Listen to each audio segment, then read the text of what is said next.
माझं नाव गीता भूषण भागवत. मी चिंचवडच्या Maugham health care सेंटरमध्ये येते. 2 वर्षापासून येते मी तिथे. आणि माझा गुडघा खूप दुखायचा. आणि जेव्हा मी सेंटरमध्ये आले तेव्हा मला जिना उतरताना खूप त्रास होत होता. आणि जेव्हा मी एकदाच थेरपी घेतली आणि मला कळलं नाही मी कधी जिना चढले, त्या क्षणी मला कळलं की आपल्याला फायदा होतोय या गोष्टीचा. नंतर पण मी वर्षभर येत राहिले सेंटरला. नंतर मला असं वाटलं की माझ्या वडिलांसाठी याचा उपयोग होऊ शकतो, की त्यांना पॅरालिसिसचा अटॅक आहे आणि BP आहे, माझ्या आईला शुगर आहे आणि त्यांना ना खूप कामं करताना प्रॉब्लेम यायचा आधी 2-4 वर्ष. आता जरा ते स्टेबल झालेत, पण ह्याच्यापेक्षा देखील जास्त प्रगती होण्यासाठी मी ही मॅट त्यांना रेकमेंड केली. भविष्यात त्याचा खूप चांगला उपयोग होऊ शकतो. काही होऊ नये म्हणून देखील आपण मॅटचा वापर करू शकतो, कुठलेही रोग होऊ नये म्हणून, प्रिकॉशन म्हणून.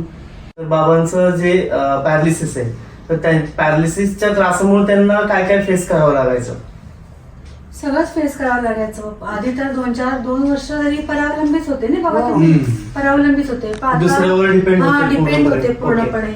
आता त्या थोड्या गोष्टी करतात, पण त्यांचा हात हलत नाहीये, थोडा पायाला त्रास आहे, चालता येत नाहीये फार, असं बाहेर पडत नाहीत, ते घराच्या बाहेर पडत नाही अजिबात. कोणा कोणते त्यांच्यावर लागतं प्रत्येक वेळेला, असं आहे. आता ह्यानी फरक पडू शकतोय माझ्या मते, असं मला वाटतंय नक्की. पॅरालिसिस वाले फॅमिली मेंबर्स आपल्याकडे भरपूर येतात. त्यांचा रिझल्ट बघून ऍक्च्युली दीदीने हा डिसिजन घेतलेला आहे की बाबांना सुद्धा त्याचा भरपूर जास्त प्रमाणात फायदा व्हावा. तर बाबा, तुम्हाला पल्स पॅडची थेरपी दिली आपण आता घरी, खूप बरं वाटलं मला. आम्ही इथे आलो की आम्ही पण इथे पडून राहणार. ओके, तुम्हाला काय त्रास आहे? मला डायबेटीस असतं, असे 450 होते माझी डायबेटीस. म्हणजे खा तुम्ही ना का खाऊ, मग मी खातच राहते, मग त्रास होतो. तुमची जखमा दाखवतात पायाच्या?